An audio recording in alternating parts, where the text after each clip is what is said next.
Yeah, dude, I love Zodiac. It's a great movie. That scene when they're in the bar drinking the blue umbrella drinks. That's Ander. That's me, dude.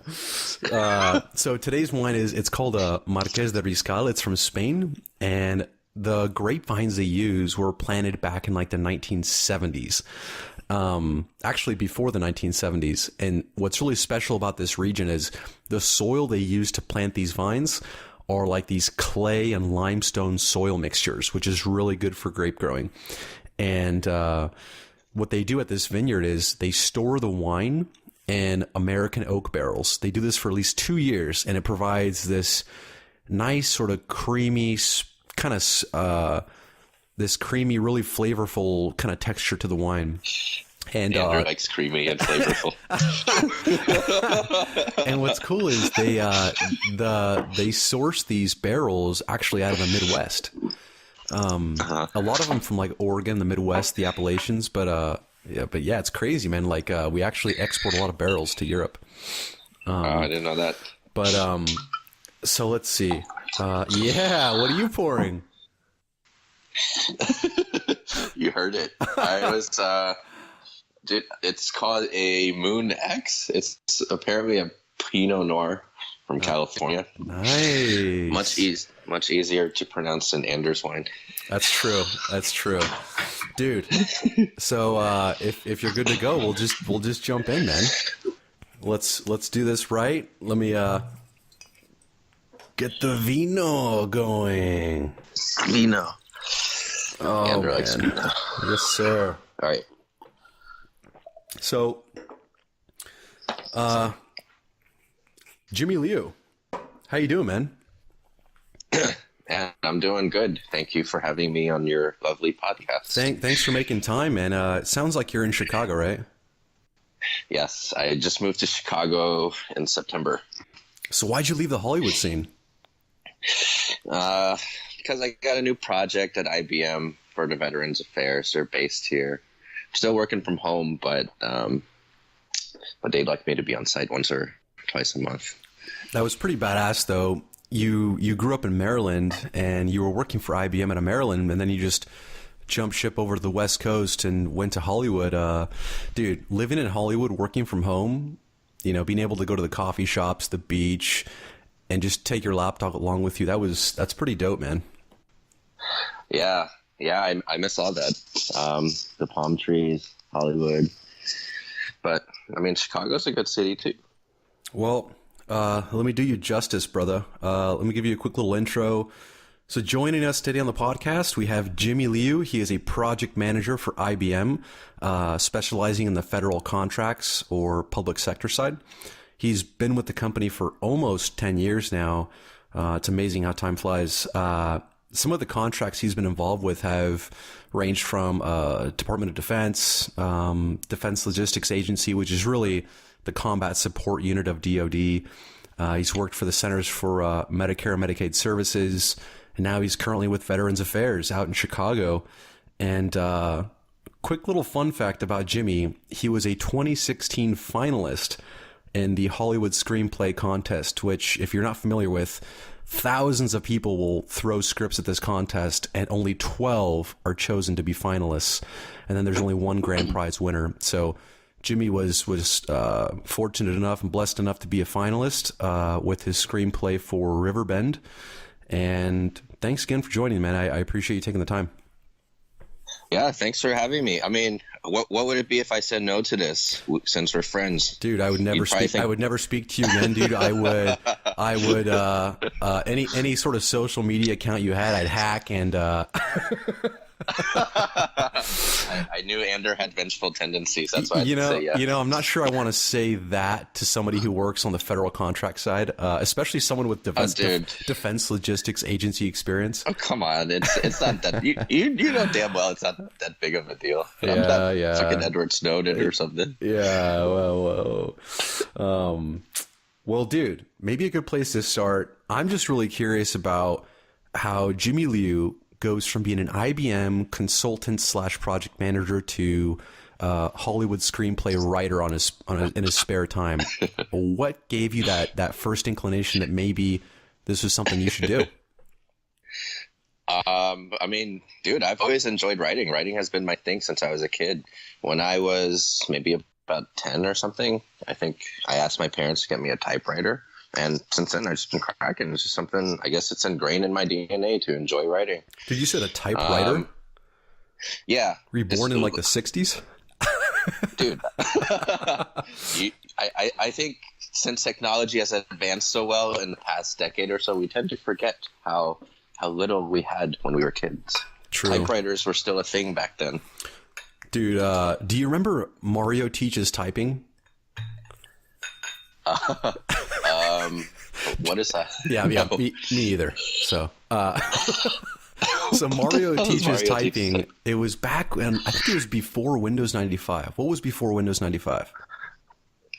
It was like 3.1 or 3.0, something like that. But there was this there was this awesome game, and it was basically Mario Bros, but you had to type words and sentences to get Mario to go from left to right and jump over bad guys and stuff. Oh, dude. It was the coolest thing ever. Now that's the way to teach kids how to do things. I'm telling you, man, video games, bro. It's the future. Well, and also the past and present. Well, so you got the typewriter. You loved writing. When was when did you write your first script? This was in 2008-ish. Yeah, 2008. Me and Bobby, you know Bobby. Mm-hmm. We had an idea like, oh, wouldn't it be cool if somebody did a movie about, a half man, half animal hybrid? And we were like, oh, we could call it Chimera, and it would be different. Nobody's done it. So, yeah, we had a really cool idea, and I went to crack at it, and it became known as Chimera. That was the first script I read. I mean, in hindsight, it's a pretty shitty script, but it's my first one. So, obviously, my scripts have gotten better since then. Did anybody sort of introduce you to writing software, script writing software? Did you just go into it blind? I dove headfirst into it blind. I mean, like I said, with the whole writing being ingrained in the DNA thing, it came naturally to me. It never felt uncomfortable. I Googled software, and Final Draft was this thing, the go-to software for people writing scripts. That's pretty dope.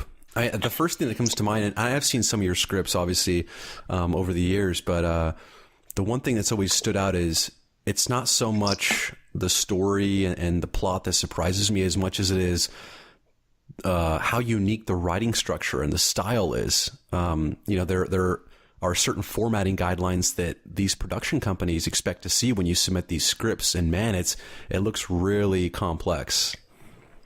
Dude, yeah, I mean, thank you. I guess it's not easy, but yeah, I mean, writing a screenplay it's a pain in the ass. It's a bitch. There's a lot that goes into it. There's a lot you have to be on top of in terms of structure and whatnot, formatting. So yeah, it's definitely a challenge each time. So in 2016, you entered the contest, the Hollywood Screenplay Contest, and it sounds like there are hundreds, if not thousands, of these contests around the country. But this one in particular, I think, is one of the more well-respected and elite contests. Yeah. So you submitted Riverbend. Now, what's that about? Riverbend is a prison / courtroom drama about a man who's serving a life sentence. He gets accidentally released due to clerical error, which happens. If you Google that, it happens all the time. So he accidentally gets released because of a data entry error made by the court. It goes unnoticed. He rebuilds his life in a span of 7 years, has a family, gives back to the community. Completely different man. So some years later, the court realizes, oh, we accidentally released this guy and we weren't supposed to. It was a data entry fuck up. Mm-hmm. So now we have to own up to it and to our original sentence and send this man, even though he's rehabilitated and respected in the community, we got to send him back to prison to finish his sentence, which of course creates an uproar in his community. So you say some of these things happen in real life. Was there like an incident that you can kind of remember back to that, you kind of inspired you to do the script? Yes, there was actually a Yahoo article I saw a few years ago about a man. I think his name is Rene Lima Marine. He robbed a Blockbuster when he was, I think when he was in his early 20s, maybe late teens. And at the time, wherever he was in Colorado, Denver, Colorado, or something at the time, and then they had a experimental sentencing protocol, which is a plot point that I used in my script too, kind of enforcing really strict sentences on first-time offenders, just to send a message to the rest of the county, like, hey, we're not fucking around. If you commit a serious crime, we will throw the gauntlet down and sentence you to prison for a very long time. Mm-hmm. So this guy ended up getting, I think, also a life sentence.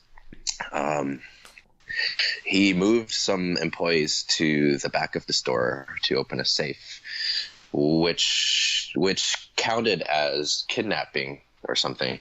And so they got him with a slew of charges, some of which, you could argue, some of which are questionable.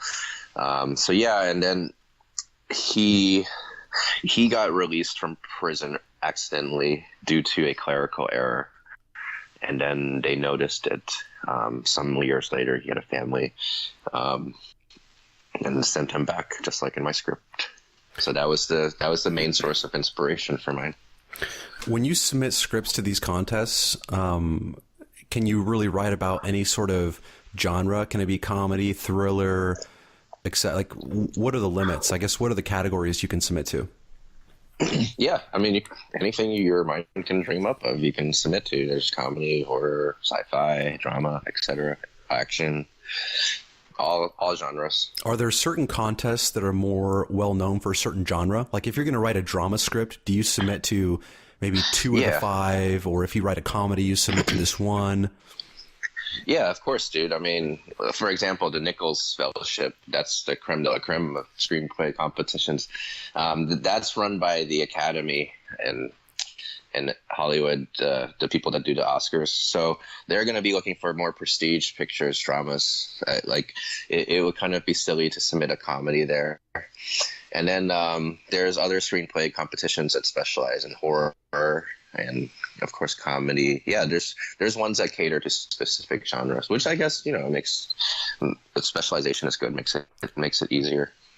And how did you find out that you were a finalist for Riverbend? Did it go through like a first round, second round, or did they just name you a finalist right off the bat?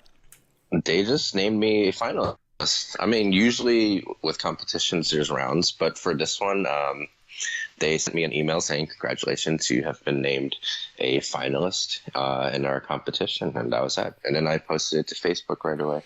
You posted to Facebook. Dude, I would too, man. Finalist in the Hollywood Screenplay Contest? Dude.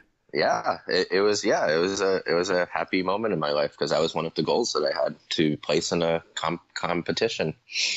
What's amazing though is that you do this in your spare time. It's not something like, you didn't leave Maryland, like, for instance, in the description I put up, I think on Wednesday, that you were coming on the podcast. Yeah. I was like, most Hollywood go seekers quit their jobs, leave their home state, and just risk it all to have a shot at the big Hollywood dream. But dude, you did this on the side. You had a full-time career working with IBM in the federal contract space, with the Defense Logistics Agency. And here you are writing scripts in your spare time, and you're a 2016 finalist. That's right, Defense Logistics Agency. If you want to come at me in court and get your money back, here's your chance. Here's your proof. Did it on my lunch break. Oh, they're listening right now, dude. Oh, yeah. Not surprised. Dude, that's pretty awesome, though. Congratulations, man. That's huge. If you're a grand prize winner in these annual contests, what is the grand prize? Is it a green light for the film? Is it an introduction to a production house? What's the grand prize? It's usually a monetary sum. So we're talking maybe like 15 grand, or depending on the contest, it could be larger. So money. And then I don't think it would be a green light, but you might get an offer or something like that to option the script, or at least buy the rights to it. But yeah, something like that. Do you ever have to be afraid that when you submit these scripts, like let's say you're Joe Schmo, you submit the script, you're not even a finalist, but a year or two later you find out that your film is being made, or a very close version of it is being made, and you have no credit. Does that happen, or is that just sort of a imaginary thing? No, dude, it happens all the time in Hollywood. I mean, everybody borrows ideas from each other. Yeah, I mean, I think one of the most famous cases for that was when the Wachowski brothers did The Matrix. Somebody came after them in court saying that, hey, this was my idea.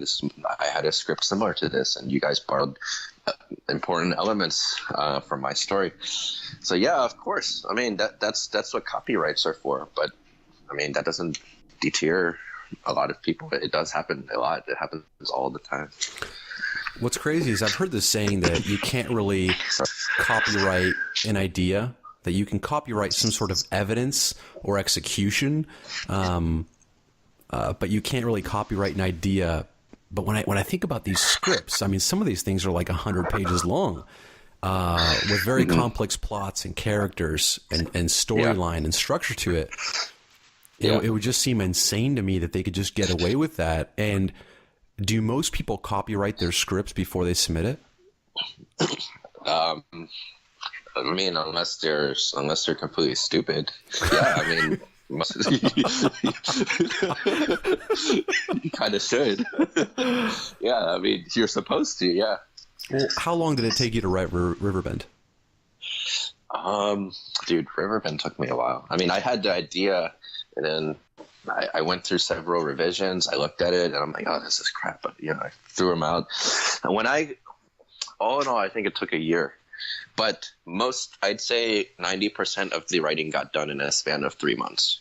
When I really locked in and was like, okay, I know for sure where I want the story to head, where I want the subplots to head, then I was able to, boom, let it all out, and it was done.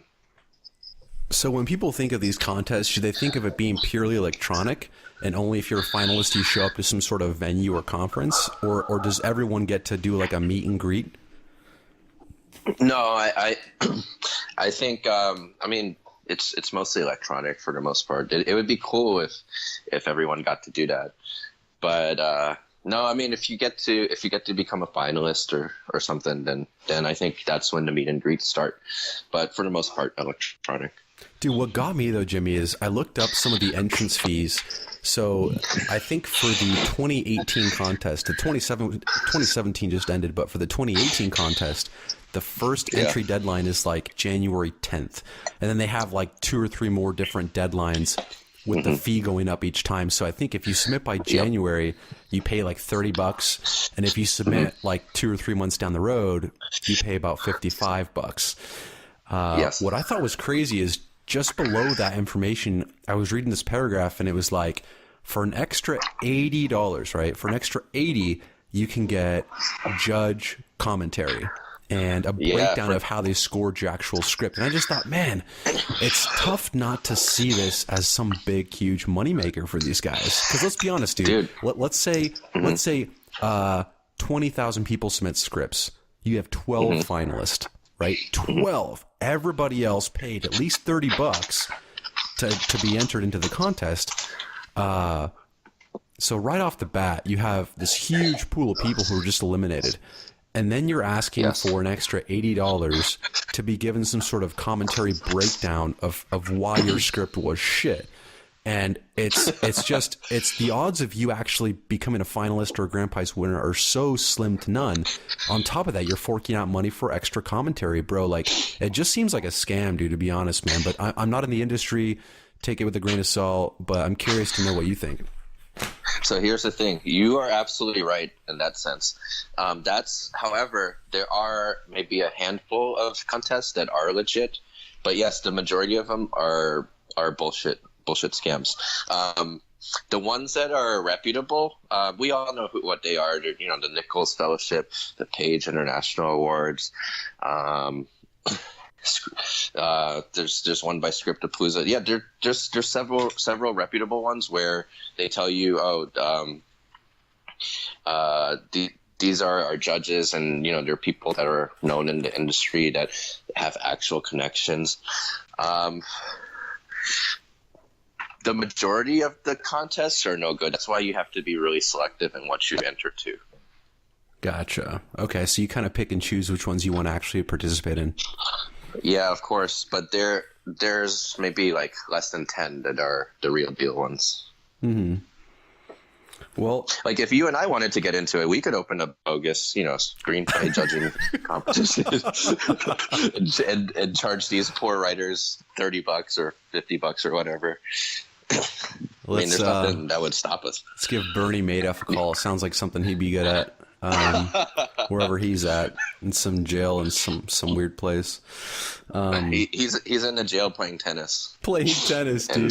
And sipping espressos. No, dude, true story, actually. I think like the first year or two when he was in prison, they held some sort of internal prisoner election where, I don't know if it was like in control of prison funds or prisoner funds or some shit like that.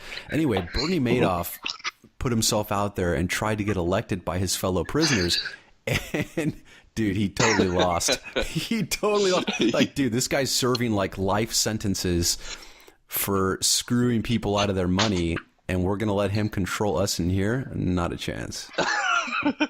Well, I'm glad that the inmates were smart enough to realize that. But that's funny that he stays scheming. Oh man. Dude, it really pisses me off that his name was Bernie, man. I feel like it gives that one movie a bad rap. Like Weekend at Bernie's?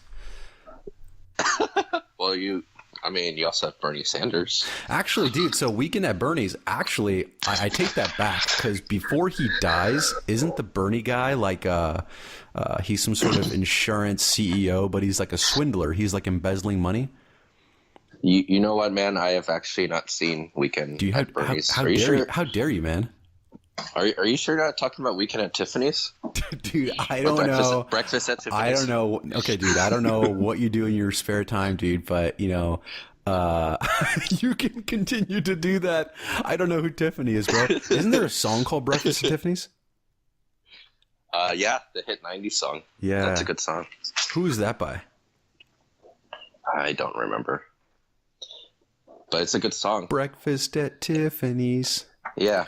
And I said, what about breakfast at Tiffany's? Breakfast at Jimmy's. So yeah, you're getting Captain Crunch, bitch. Yes, that's true. Dude, I feel like with every glass of wine, I just get sloshier and sloshier. Let's keep this show... Huh?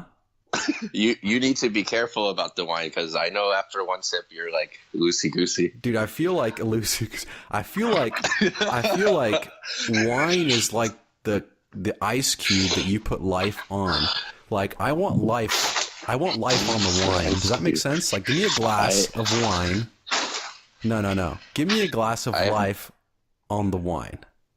I have no idea what you just said. Dude, you're getting married soon, man. I feel like we should touch on that topic, man. How crazy is that, dude? You're getting married. Have you set a date? Yes.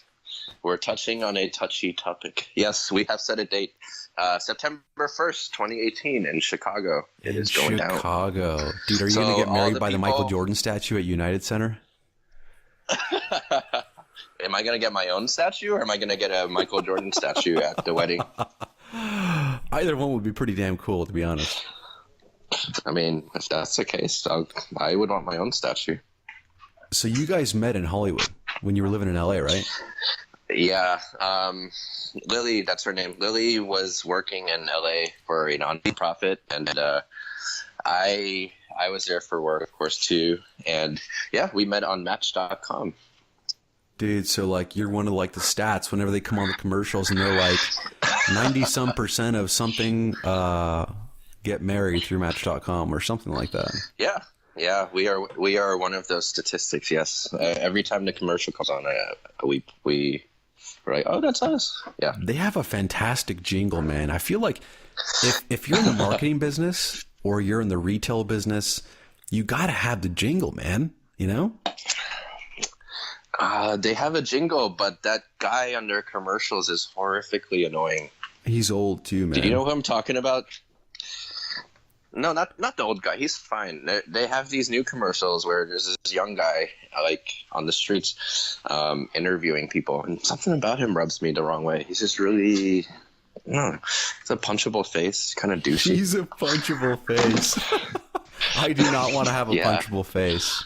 Note to self. You don't, Andrew. Thanks, dude. Thanks, man. That's what she said. You have a slappable face. I have a slappable face. That's what she said. Well, hey, man, let's shift gears, dude. Okay. I gotta know about before we get to Veterans Affairs, Defense Logistics Agency. What was it like working with that agency, and I guess what was it about that experience that maybe you didn't expect when you first signed up? They are really, really organized. Really strict. But I mean, of course, it's just like all other government agencies. I mean, to be honest, rather lazy. Environments are rather dry. But you had to go out and get a secret clearance just to do the job, right? Yes, I did. What's that process like? Is that different from like top secret? Is every level up just increasingly more nosy? I would imagine it's like getting a catheter stuck in you daily. Ouch! I mean, man. the secret clearance process. I mean, it really hasn't evolved much in the past few years to where it should be streamlined and made more effective. But no, I mean, it takes a long time, maybe like 6-8 months if you're lucky. You run the risk of getting your application lost in the shuffle too. But no, I mean, they grill you, they ask you everything, they do interviews. For mine, I didn't have to do a poly, but it's really thorough and a lot of writing. When I was getting out of college, I remember talking to a buddy of mine who was applying to the FBI, and apparently they go out and interview your friends, your family.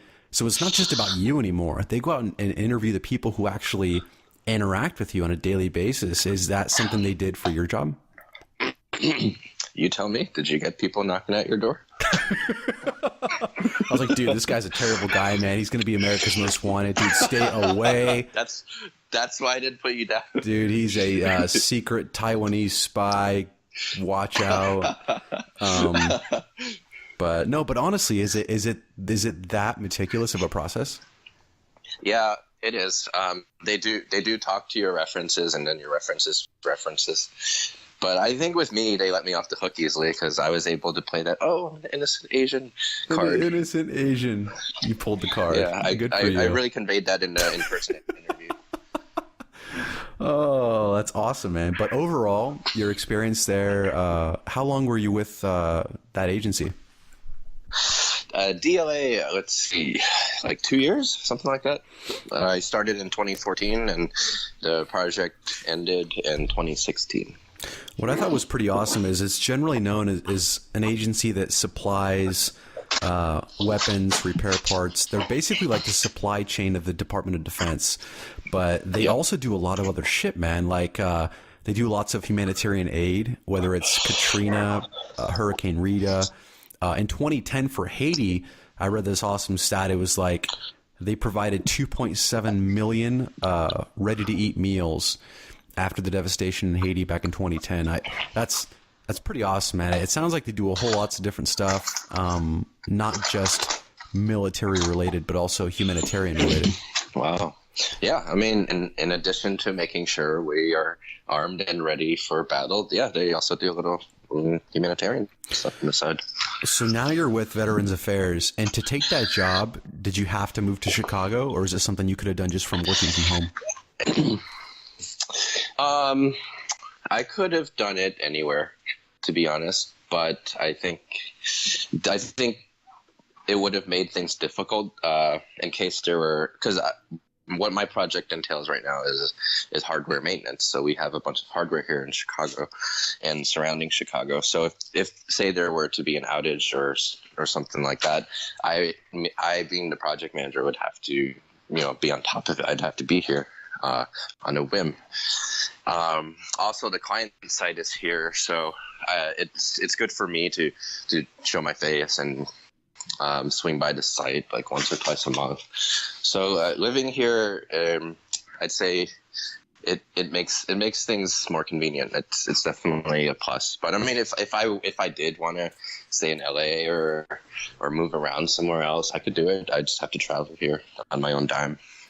The Veterans Affairs has this motto, and I'd be curious to get your own personal opinions on it. But since like 1959, did you say, "Oh boy"? Yeah. They're you don't want my opinion after some wine. They're dude, hey man, I'll take it, dude. Like I said, life on the wine, dude. Since 1959, the Department of Veterans Affairs has basically adopted a motto based on Abraham Lincoln's quote from back in the 1800s, and I'll try and read it word for word here. It is, "To care for him who shall have borne the battle, and for his widow and his orphan." Dude, last month I read this article about how a group of Iraq and Afghanistan veterans had called this motto outdated. They said it was exclusionary of women because of that piece where it says, to care for him who shall have borne the battle. And just a couple of quick stats. I think of the 21 million veterans across this country, over 2 million of them are women. And I guess they submitted their criticism to the Department of Veteran Affairs, and they released a statement in response to that criticism. And again, I'll just try and read it word for word. It says here that we have the utmost respect for all veterans, including women, but Lincoln's words are Lincoln's words. And I thought, I can understand both sides of that. I can see how when you say something like, like him, like you're gender specific in your motto, I can see how that would stir up controversy. At the same time, if you were to ask me if Lincoln was being sexist when he uttered those words, I would say you're wrong. I would say you're crazy. At that time, I don't think you really saw, especially compared to today, right, as many women in the military. Back in the 1860s, I just don't see that. I don't think what he was saying was sexist. I think it was just more reflective of the reality. Now, on the other side, I can see how nowadays, when you have over 2 million women who are veterans in this country, that's like 10%, right? I could see how that could come across as sexist. I don't know, man. Like, what do you think? Do you think that it's worth exploring a new motto, or do you agree that Lincoln's words are Lincoln's words? I mean, so here's the thing. Lincoln obviously was not fucking sexist. Just to say so would be a stupidity. It was just a reflection of the times, like you said. I mean, women don't have as prominent a role in the military and other things as they do nowadays. If Lincoln were alive today, I'm sure his words would be different. So no, I mean, to say Lincoln is sexist is stupid. Let's throw that out there.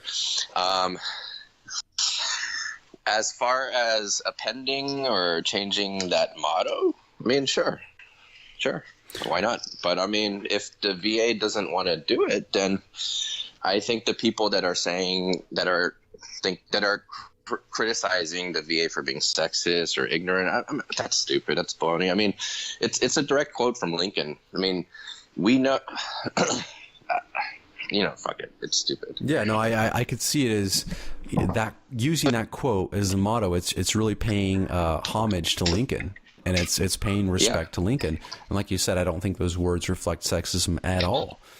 So it's like the VA said, it's Lincoln's words are Lincoln's words. But I can see how, when you take that quote and apply it to modern times, how it doesn't necessarily reflect reality.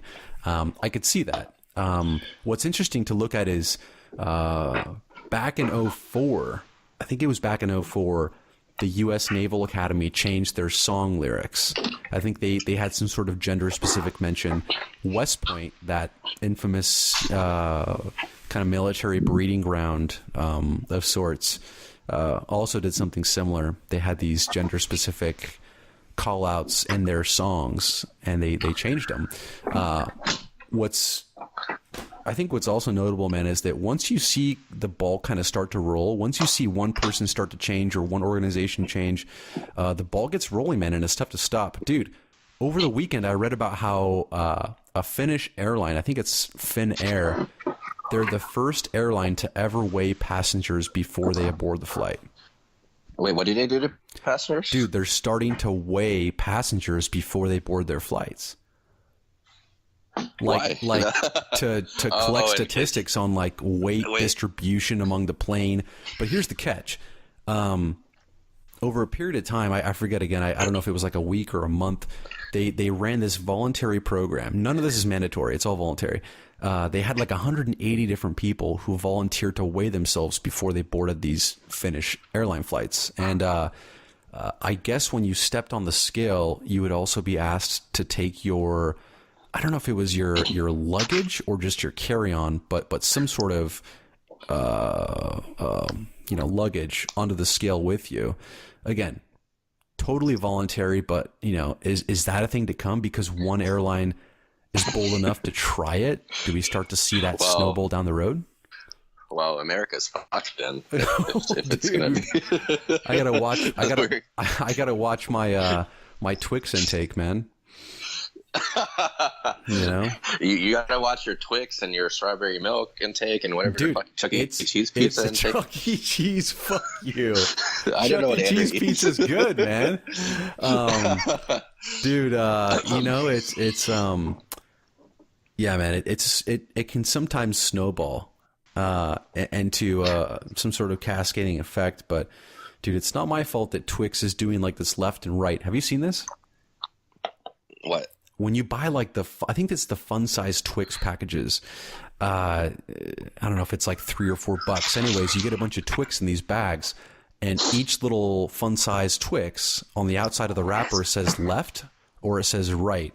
Because I think the full size Twix come with 2 bars per package. Mm-hmm. So it's like even when you eat the fun size, you still have to have a left bar and a right bar. Anyways, you can't have one without the other. You know what I'm saying? Wait, so are you saying that the Twix mini ones are also divided? Dude, they're divided, bro. Yeah. Interesting. Yeah. No, I've not noticed that. Dude, this reminds me of a great Mitch Hedberg joke. You ever heard of Mitch Hedberg? No, who's that? Mitch Hedberg was this comedian who overdosed, I think back in like the late 90s. He was epic, man. So good. He had this funny bit where he talked about eating candy, and he was like, because you know how Kit Kat bars come with 4 bars. He's like, yes. He's like, I like Kit Kats unless I'm with 4 or more people. So he doesn't want to share. He doesn't. Well, he wants to make sure he has a bar for himself. I respect that. Mitch Hedberg. It was great. It was great. Andrew's Bill Clinton impersonation. Here it comes. Dude, it was, I'm not going to lie, man. My Bill impersonation's epic. It's on point. Dude, do it for all of your podcast listeners. Dude, that's like the best thing about you. I'll do it on our next one. How about that? I'll do it on our next one. Okay. I'll do it, baby. My wife, Hillary, she runs the country with such honorable poise and charisma. Hey, baby, you got to vote for me. I know I can't run for a 3rd term, but I'll do it, baby. I will. Hillary, I'll do it. I'll make you come. Oh, gosh. Oh, the SEC has just taken down under the cork tree. We have just gone under. iTunes has banned us from their podcasting, and oh man, they're gonna take away your cork treats, dude. They're gonna take it away, bro, and my Twix and my Chuck E. Cheese pizza and everything else. Well, I gotta ask you, man. So now that you've been with IBM for almost 10 years now, you've clearly worked with some of these big and powerful agencies, federal agencies. In 10 years, do you see yourself as a full-time script writer, or is that something you'll always continue to do on the side? Oh God, I would hope so. Yeah, I mean, that would be the dream. It ain't easy, but yeah, if I had a choice in career, I would definitely take screenwriting over, doing IT work for sure. And is it something where you'll continue to submit to these contests, or are there other ways you can get scripts into the hands of some of these producers? No, there's absolutely other ways. I mean, there's Inktip, there's other services where you can use to try to get your script noticed. You can try to get an agent. You can try cold calling. There's a variety of ways. I mean, for example, I was talking to Anthony Lucero, who's this director that made a movie called East Side Sushi. He was interested in Riverbend, and he was actually shopping around to several studios, but it fell through at the last minute. It almost got made, almost, by his studio, but they said something like, "Oh, we don't feel comfortable with the notion of lead being African American in prison." What? Like, you're fucking stupid. Like, you don't get it. You're fucking stupid, because it's just not about, oh, I'm showcasing an inmate. It's more so, I mean, empowering minorities. So what are the categories you're judged on? Like, if you were to pay $80, I still can't fucking believe it's $80. If you were to pay the $80 and get that full judge expert commentary of how they scored your script, what are those categories that you're scored upon? One of which will be formatting, and yeah, they check to make sure your formatting's right. You don't have many spelling errors. The other of which is structure, and then there's going to be marketability. Just things like that. Well, let me ask you about that one. How shitty is that, that you could write a great script, but because it's not necessarily relevant today, whether it's in politics, business, society, you could have this epic script, but it just might not be very marketable right now. That's kind of shitty, dude. It's almost kind of like you have to step back and think about, okay, before I write this script, can it sell today? Is it? And maybe it's not shitty. Maybe it's just reality. I don't know. Well, it's kind of a catch-22, because you as a writer, you're trying to make it, and then at the same time, the whole artistic side of you is saying, like, no, I don't want to write some commercial crap that's going to be marketed to the masses. But you kind of have to, in a way, if you want to get your script sold. So you just got to toe that line. You got to make it marketable enough while still not compromising the integrity of your idea. If it's a far out there idea, I mean, if you want to write about, something like superheroes or whatnot, and that's what you really want to write about, then, I mean, you don't really have to worry about is this marketable or not. And if a production house options your script for, let's say, 6 months, does that mean that they have a 6-month period of whether they can actually exercise their option or not? And does that block out any other production house who might consider it? Right. So if they option your script for 6 months, that means they have a period of 6 months to make it, to greenlight it. They basically have the rights to it in that 6 months, and they can do whatever they want with the rights with your script. And then if that 6 months passes and they don't make your script, or nothing happens with the script, then the rights go back to you. What do you get paid for that option period? It depends. I think nowadays the trend in Hollywood is for options to try to pay as low as they can. I think it's around, I think maybe you'd get 1,000 or 1,500 if you're lucky, but most companies and producers are trying to do free options. Like they're like, here, we're gonna buy the rights to your script. We're not going to give you anything up front, but if the script does get made into a movie, you'll get X amount of dollars, and it's usually a big sum. But I'd say free options are the most common thing right now, unfortunately, for writers. As if we didn't already have it bad enough. Could a first-time writer who has their script greenlit, could they become a millionaire if that movie is it makes it its way to theaters? It's distributed nationwide. Could they become a millionaire on that first one? Sure. I mean, Could I go to 7-Eleven and do a scratch off and become a millionaire today? Sure. Not very likely, but it's possible, I guess. Yeah. It's possible. Yeah, there's instances of it. But I mean, just not very likely. What kind of vibe do you get from these Hollywood people, man? Is it just a different crowd? Are they stuck up? Are they genuine? Like, obviously, I say that tongue in cheek, man. They have to be kind of not weird, but weird. it's kind of that corner you into a restaurant hallway and jerk off into a potted plant type of vibe. Yeah. You know, dude, with the whole Weinstein thing that's fallen out, dude, it wouldn't surprise me. It wouldn't surprise me. Yeah, I mean, so I of course I've never encountered that, but dude, don't lie, man. You know, I mean, you're on the podcast. You're on the podcast with people who love you and people who, no, I'm joking. Maybe I'm not pretty enough. Maybe my heels aren't high enough. I don't know. Dude, let's talk about Weinstein for a second, dude. I talked a little bit about it an episode or two ago when I talked to Christina. We spent like a solid 10-15 minutes just talking about everything that's going on and how sick it is, man, that industry, it's just so pervasive, this whole element of harassment, sexual abuse, and especially as it relates towards women. And it's fucking sick, man, that they've been getting away with this shit for years and years and years. So much so that, you have actors in their 60s and 70s, all the way down to, kids who are still being abused and molested today.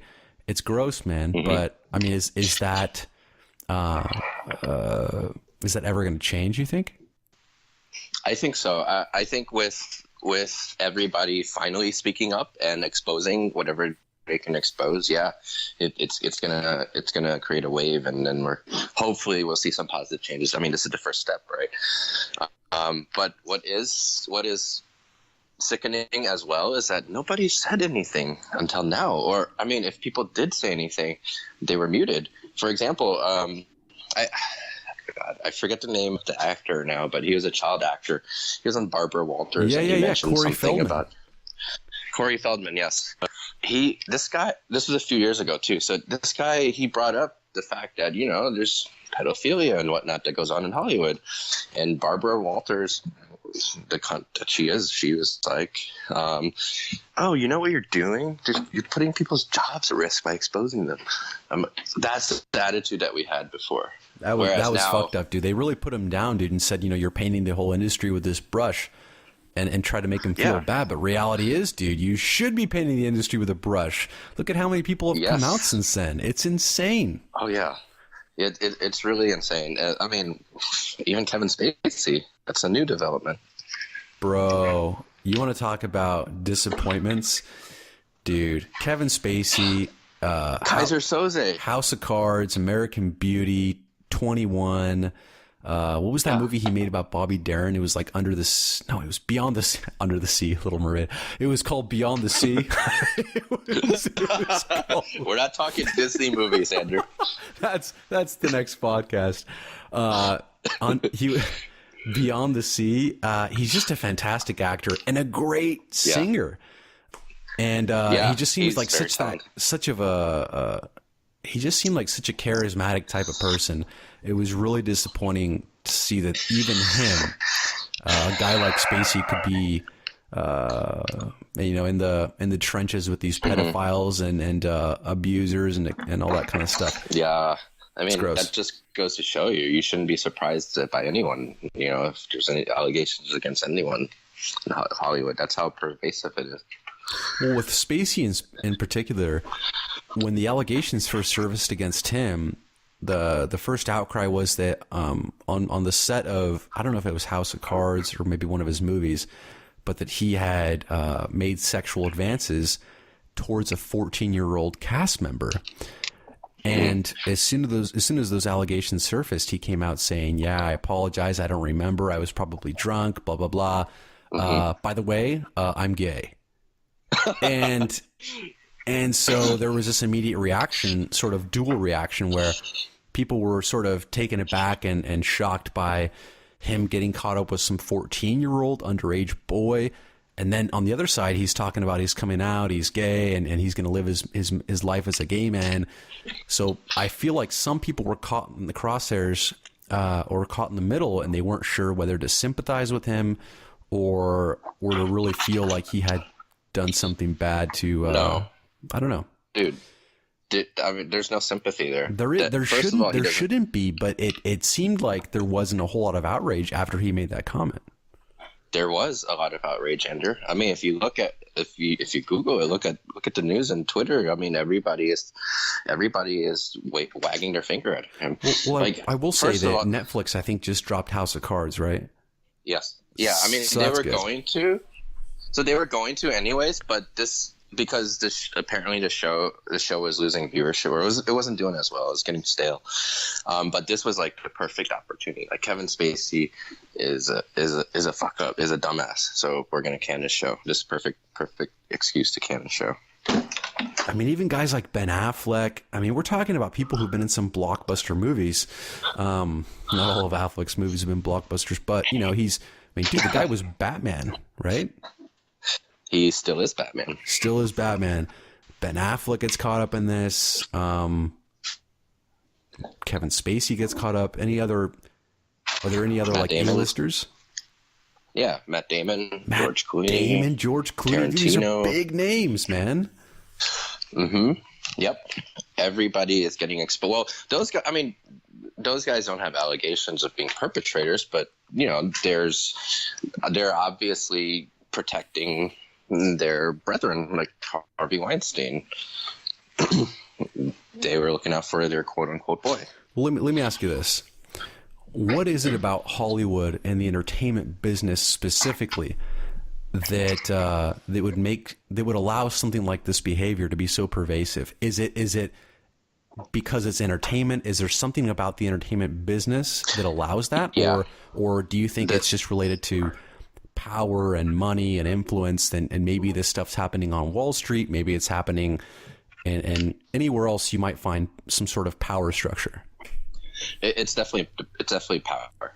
I mean, when you create hierarchies like that, the big fish are gonna be turned into predators for the little fish. So, yeah, I mean, it's all about using your power to your advantage. And if you have these sort of kinks or whatever, if you want to go after women or kids, even, you can use that power as leverage. And then the people that are associated with these people with a lot of power will not participate in the ousting because they don't want to compromise their own careers. It's unfortunate, man. It's crazy now, and in this modern time that we live in, with YouTube, with Twitter, I mean, you can pull up stuff from years ago. I mean, with social media, just the whole game has changed. And it's amazing how a lot of these clips, like the Corey Feldman stuff on, I don't know if was it Today's Show when he talked to Barbara Walters, or what's that show they do? Is it The View? The View? Yeah, The View. The View. It's amazing how stuff surfaces. Even with the Kevin Spacey stuff, I think they pulled up an old Family Guy episode where Seth MacFarlane had mocked Kevin Spacey being, yes. I don't know if it was like a pedophile or being homosexual, something like that. But it's amazing how this stuff Maybe surfaces. Both. Yeah, and didn't Family Guy do something with Harvey Weinstein, or it was somebody? Seth MacFarlane made a joke at the Oscars. I think with the Best Actress nominees, he was like, "Oh, now you guys don't have to pretend to be attracted to Harvey Weinstein anymore." Seth MacFarlane knows all. And he knows all. Dude, I love that guy. I mean, what's troubling though, man, is even with all these little hints that come out, people must have still been terrified and scared to actually bring it up a level. Yep. Right. Oh, absolutely. It's like this open secret that nobody wants to delve into. Yeah. It was only with that New York Times, or I forget what the publication was, that published that article that brought it to light. If it weren't for that, I mean, Harvey would still be Harvey. Do you think that guy feels any remorse for what he's done? I'm sure he feels a little remorse, but I mean, Judge, that still doesn't make what he did right. I mean, I don't know how much repenting he can do to have people forgive him, but I mean, with everything that I've seen post scandal, he just didn't seem to be handling it right. He's like, oh, automatically off the bat, he's like, oh yeah, I was wrong. I did some fucked up things, but everybody deserves a second chance. You don't say that. You let the people decide if you deserve a second chance. Right. He just didn't show enough remorse. And from the get-go, he was, I'm going to rehab and this and that.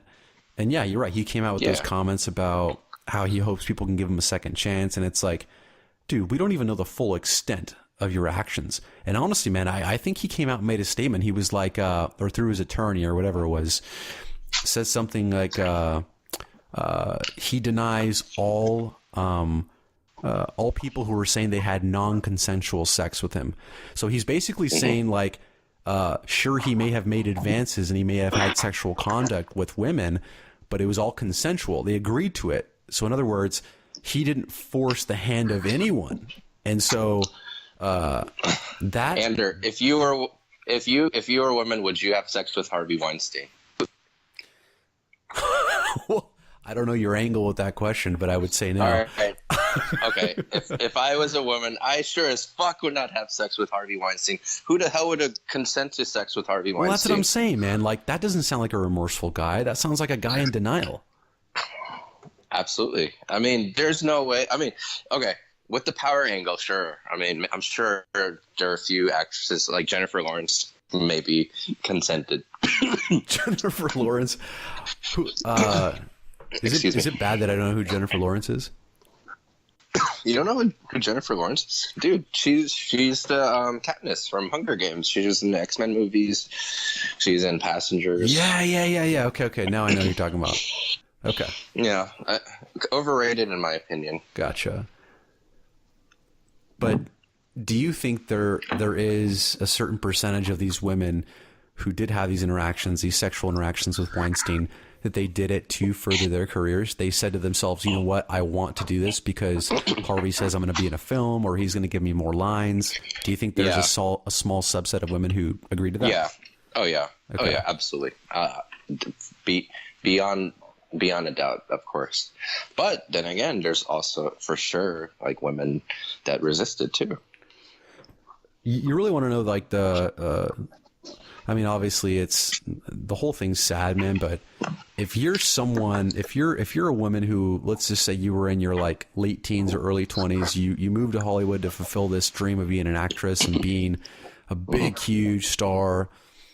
What's sad is that if you kept your integrity, and you decided to make a decision to just walk away from a Weinstein or maybe a situation like that where he said, you know what, if you do X, Y, Z, I'll make things happen for your career. And if you were just like, you know what, I'm not going to do it, I'm walking away, even if it's to the detriment of this dream I have of being a Hollywood star. What sucks, man, is those people have probably moved on in their lives, gotten real jobs, real careers, and just taken a completely different direction. It's sad for those people, man, who wouldn't lower themselves to do the things that the Weinsteins of the world wanted them to do. It's sad, man. It's really unfortunate. I mean, such is the reality of the entertainment industry. I mean, there are actresses whose careers have gone poof after they claimed that they turned down Weinstein's advances. I mean, I guess the most prominent one would be Rose McGowan. You didn't see her in anything after 2007. Just kind of shut out from the business. Yeah, you're blacklisted from the business. I mean, Harvey has that much power. Man, well, it sounds like this thing's just getting started. It's just getting started. It is, but I mean, hopefully with people speaking up and condemning it, hopefully that creates change, but we'll see. Dude, so we're nearing an hour of the podcast. Maybe we can spend the last few minutes just kind of chit-chatting about Chicago. Is it really the Windy City? Dude, it is truly the Windy City. I mean, it's cold as balls here. What else can I say? Have you, like, what fun stuff have you done? Have you go up to the Sears Tower? Oh, dude, yeah, I actually did the Sears Tower a few years ago with Car. I almost moved to Chicago myself in 2012. Whoa. But yeah, this weekend, actually, my brother's visiting, and me and Lily took him to the Bean, Millennium Park. We took him to Congress Hotel, which is one of the most haunted hotels in America, the inspiration for the movie 1408. Took him to bars yesterday, too, a bunch of bars. And yeah, I mean, I love Chicago. Chicago's great. And is that a place that, after you get married in September, a place you want to live with your wife, or is it a short-term deal, or what are you thinking? We're gonna be here for at least a few years. Imagining at least 3 years. But she's not opposed to moving. So if circumstances are right, we might move back to Los Angeles, Nice. and I'd be happy with that. But we're never moving to DC because DC fucking sucks. Dude, thank you. Dude, that's no disrespect to all our friends. And dude, you're from Maryland. You're from DC. I just went to from school Maryland, there. yeah. But man, it was a great 4 or 5 years, at least for me. But I just don't see myself ever moving back there. Dude, DC has no culture. DC is douchey. DC just sucks compared to all the major cities. I mean, compared to Chicago, New York, it does not compare. Man. So what's the next script, dude? Last question, dude. What's the next script? Is something in the works? It's going to be about Ander playing dodgeball. That's my next script. Dude, you can't, man. I have a copyright on it, bro. No, I'm just joking. Okay, you're one of the smart ones. Yeah. No, my next script, I was actually thinking about doing a story about Mars colonization, like year one. What would happen when that day comes that humans need to become a 2-planet species and we go to Mars, like, which is inevitable, and then what happens in that year one? What could go wrong? And I want to build a story around that. So would this be big budget, sci-fi? Is that kind of the genre you'd be targeting? I mean, if you want to spray paint some sand red and use a green screen, and it could be low budget. I don't know yet. I mean, I don't enjoy the whole spectacle, like the big spectacle of the CGI and all that. So I want to keep it integral to the drama or whatever I have going on in the story. That's awesome. And just man. use the Mars as a backdrop. Yeah. I can't wait to read it. It sounds like every script you've done, it's just gotten better and better. So I'm excited just to see obviously the evolution of your writing style, man. But just enjoying the story. So whenever you have a draft ready, you send it over, man. I'd be honored to frickin' read it. Dude, I send you all my drafts. Dude, that's so sweet, man. That's awesome. Not sweet like loving and caring, but sweet as in like cool. Like, dude, where's my car sweet? Like that, you know? It's also sweet as in loving and caring. That's true. Dude, I'll let you go, man. It's been real catching up, and let's get you back on the podcast, dude. I'd love to chit chat with you as the script gets more and more solidified, and I just want to keep in touch in your career. And if I get a knock on my door from a dude dressed in a black suit, I'll know it's because of this podcast. So, dude. Yeah, then I'm fucked. Yeah, then you're fucked. Dude, thank you, Jimmy, and let's catch up soon, man. Hey, Ander, thanks, bro, for having me on. I had a really good time. And wedding is September 1st, 2018 in Chicago. So mark that down. Dude, do you have one of those lists like at Crate and Barrel? Oh, like registry? Yeah. No, but I assume we will. You can just give me money. Just give you straight up cash. Yeah, straight up cash. I'll make sure I remove the traces of cocaine before I give it to you. No, keep the traces of the cocaine. Oh, that's awesome. Dude, thanks again, man. We'll talk soon. All right, brother. Take care.